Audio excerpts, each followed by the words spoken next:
The most damning is the coal scam report. Does the government actually want a discussion? That's what the opposition is now asking. There's more trouble for the government. The question is, was there a systematic attempt by the Prime Minister's office to add hurdles and dilute all attempts at moving towards an auction policy for coal blocks? Now, Headlines today has carried out detailed investigations into these CAG reports and observations. Headlines today has uncovered 6 specific times when the Prime Minister's office intervened, each time a pretext given for why the auction route should not be followed and was not followed.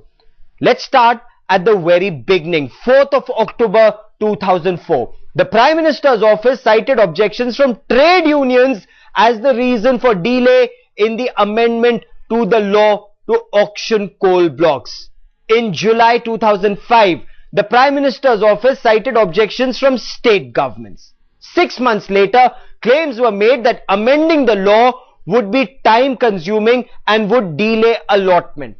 Another 3 months later, the Prime Minister's office tells the Coal Secretary that a policy for auctioning all minerals is needed, but a comprehensive review will take time. Weeks later, the Prime Minister's office was red flagging the rights of states. Headlines today's Javed Ansari, a political editor, joins us now for more on this story. Javed, the Prime Minister's office in general and the Prime Minister in particular will have to explain the delays and these specific 6 instances when the Prime Minister's office was seen as delaying the auction route. Well, indeed they will. This is the big question mark which is hanging over the Prime Minister. And Gaurav, let's not forget, this is the first time that the Prime Minister's personal integrity has been challenged. So far it was either a Minister of State or some ministerial colleague in the government or an ally, and the Prime Minister could pretend or come up with the excuse that, about the coalition dharma or compulsions of coalition, right?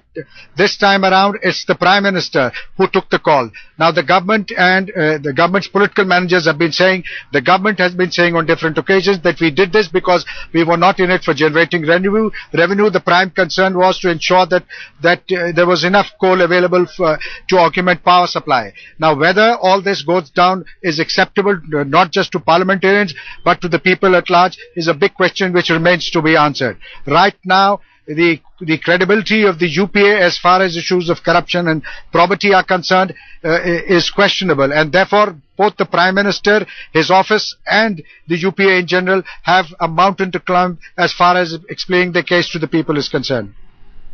And this, the opposition says, was an attempt to cheat the nation.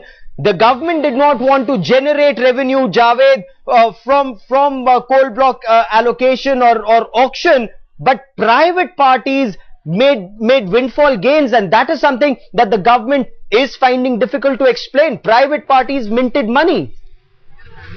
Yes, that's the main question. This question of, when the government says that it is on a matter, on matters of policy, it is the prerogative of the government, of the executive to take decisions. Yes, everybody, on principle, people agree. But then how is it that firms who had little or absolutely nothing to do with coal and mining of coal got these contracts? Who took those decisions? On what basis were they selected? Now, these are questions which the government will have to answer. The coal minister is on record saying that if a CBI inquiry has been ordered for the very purpose, and if people were granted favors, and if any wrongdoing was done, accountability will be fixed. But this is something not new. We've heard this before, and words have never been translated into action. For the moment, Javed Ansari, many thanks for joining me. We'll track the story very closely.